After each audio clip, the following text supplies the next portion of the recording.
Garooduu keenya itti aanutti wayitaa ceenu waraanni bilisummaa Oromoo koraa dhiheenya geggeessine qaawwa kallattii garaagaraan turan cufuun imala galma qabsoo isaatiin isa gahu eegaluusaa ajajoonni olaanoon waraana bilisummaa Oromoo ibsan. Ajajaa olaanaan waraana bilisummaa Oromoo Marroo Dirribaa fi itti aanaan ajajaa olaanaa Gammachuu Abbooyyee ibsa raadiyoo irratti biyyoolessa Oromiyaaf waloon kennaniin ummanni Oromoo tumsa waraana bilisummaa Oromootiif kallattii hundaanii taasisu cimsuun umurii gabrummaa gabaabsuu akka qabuuf waamicha dhiheessaniiru. Guutuun gabaasa kanaa itti aanee dhiyaata. Korri waraanni bilisummaa Oromoo dhiheenya geggeesse kan bara 2017 geggeeffame as kan jalqabaati jedhu ajajaa olaanaan waraana bilisummaa Oromoo Marroo Dirribaa. Koraa bara 2017 geggeeffame asitti haalonni akka biyyaattis ta'e akka dhaaba isaaniitti turan hedduun bifa jijjiirrachuu dubbatu ajajaan kun. Addi bilisummaa Oromoo qabsoo karaa nagaan geggeessa jedhee biyyatti deebi'uu wal qabatee garaagarummaan yaadaa waraana bilisummaa Oromoo waliin uumamee ture.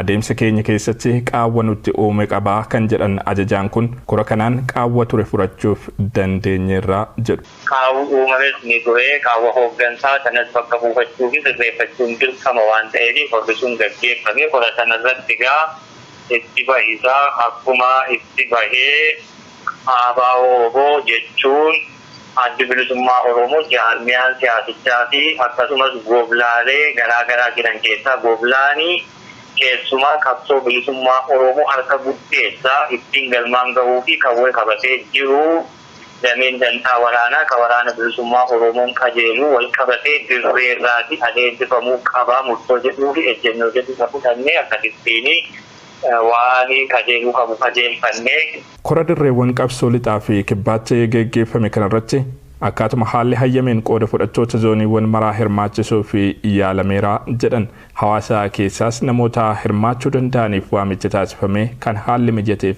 hirmaachuu isaaniis ibsan. Korichi kora sabaa bakka bu'uuf kan danda'udha kan jedhan ajajaa olaanaan waraana bilisummaa Oromoo Marroo Dirribaa. Murtoowwan darbanis bu'aa qabsoo Oromoo keessatti qabaataniin madaalamuu qabu jedhu. Korri taa'ame kan yeroo dheeraaf itti qophaa'amaa ture ta'uu kan dubbatan itti aanaan ajajaa olaanaa waraana bilisummaa Oromoo Gammachuu Abbooyyee gama isaaniitiin murtoowwan kora kanarratti darbanis adeemsa qabsoo Oromoo fuula duraaf haalaan barbaachisoo ta'uu ibsan. Wanta kaleessa keessa dabran haalli banaa ta'ee waan hedduu dadhalchaa ture sun cuftiyyuu waan cufameef kanarratti ammoo ummati keenyas bilisummaan Oromoodha Oromiyaan bilisummaan siidha waraan bilisummaa Oromootirratti kan kufe ta'uu isaa guutumaa guututti ummati keenya dhibbatti abdii guddaa waan irraa qabuuf inni kun ammoo ta'uun isaa ummati kun waan hawwu kana akka dhaqqabu kan taasisuudha. Kunis ammoo waanuma ummati keenya hawwu kun akka inni ta'u abdii guddaa qabna.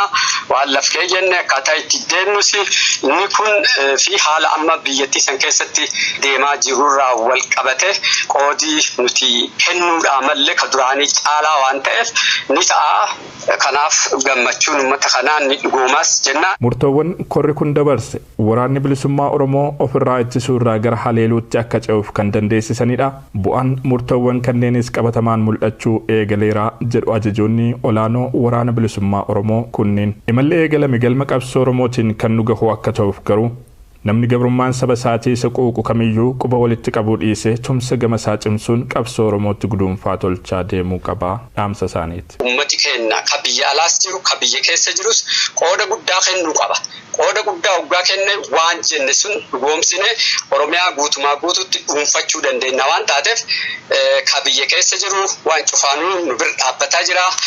Kan caalaa daran itti jabeessuu qaba. Qeerroon waan godhaa jiru jira. Innis kanarra jabeesse waraana kana waliin ta'uudhaan diina kana buqqisne Oromiyaa dhuunfachuudhaan ummati keenya gabrummaa bara dheeraatii fi boo'ichaaf gadadoo hidhamaa ajjeefamuu san keessaa bilisa bahuu qaba. Kun ammoo wareegama ulfaataa nu feesisa.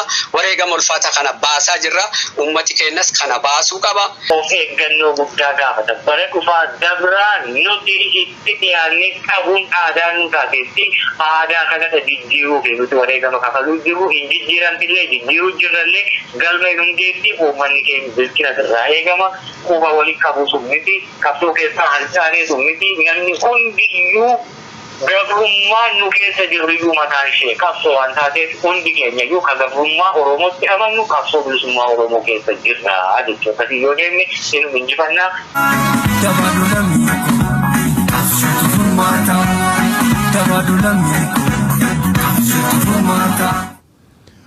Oduma walqabateen waraanni bilisummaa Oromoo zoonii kibbaa koonyaa Gujii lixaa duula xumuraa gabrummaa labsame hordofuun lola jabaa geggeesseen aanaalee godinichaa hedduu to'achuusaa beeksise.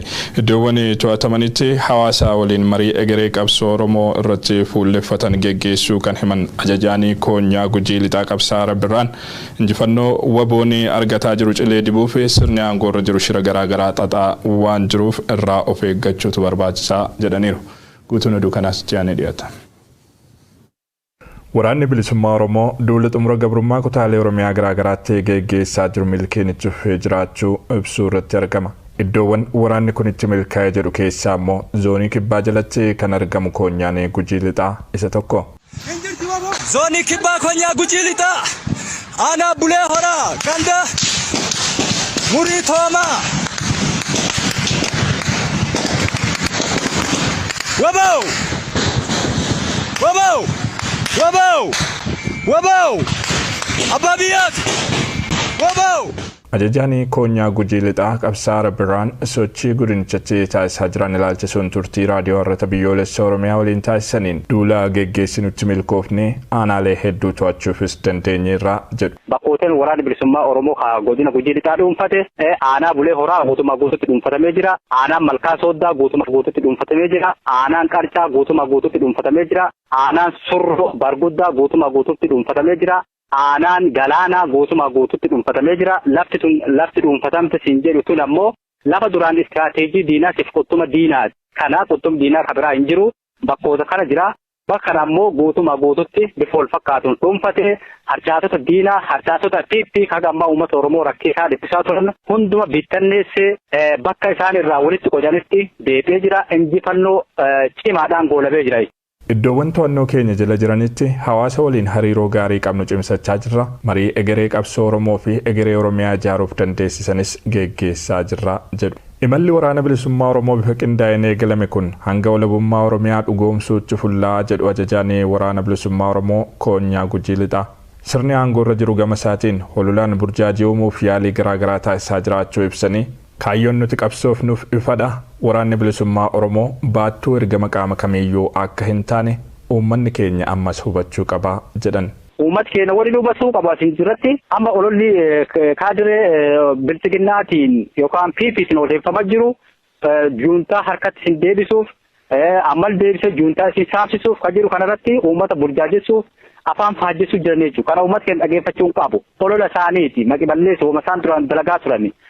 Akka waraana bilisummaa Oromootti qabsoon keenya qaama kamiyyuu qaama TPLF ta'e qaama biraas ta'e naftanyaa ta'e qaama kamiyyuu harkatti deebisuu yookaan jalatti hiriiree waliin Oromiyaa bulchuu adoon ta'een Oromiyaa bilisoomsee walaboomsee uummata isaatti harkatti deebisee qabeenya Oromiyaatiif biyya Oromiyaa ilmaan Oromoo harkatti deebitee ilmaan Oromoo bulchuu fi biyya keenya dhuunfachuu qofaa jechuudha kaayyoon nuti waliin nu qabsoonuuf hanga ammallee qabsaa'aa turre. Kanuma godhaa turre ammallee kaayyoon keenya kanuma.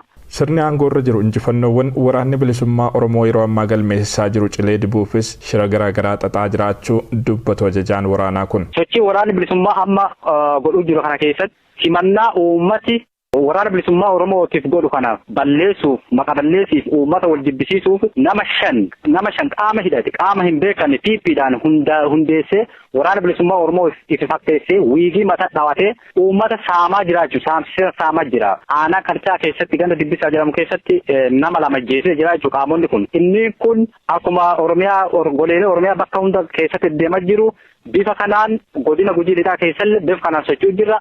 Nulleen hordofuu jirra uummata hubachiisuu jirra. Qaamni kun taa'e jedhee kan piippiidhaan hundeeffame dhoksaadhaan maqaa bilisummaa Oromoo waraana bilisummaa Oromoo balleessuuf maqi balleessii irra kennuuf uummataaf waraana bilisummaa Oromoo walitti buusuuf qaama piippiin qindeessite gadi ergite. Gochoonni akka hannaa saamicha ajjeechaa fi qabeenya mancaasuu iddoowwan garaagaraatti maqaa waraana keenyaatiin raawwatamaa jiru kan jedhan ajajoonni waraana bilisummaa Oromoo. Uummanni Oromoo qaamolee maqaa wobootiin gochoota seera dhabdummaa akkasii irratti bobba'an kanarratti dammaquun dhaabsisuu akka qabu gaafatan. Namni kamuu dammaqinaan qe'ee isaa tikfachuu akka qabus hubachiisaniiru.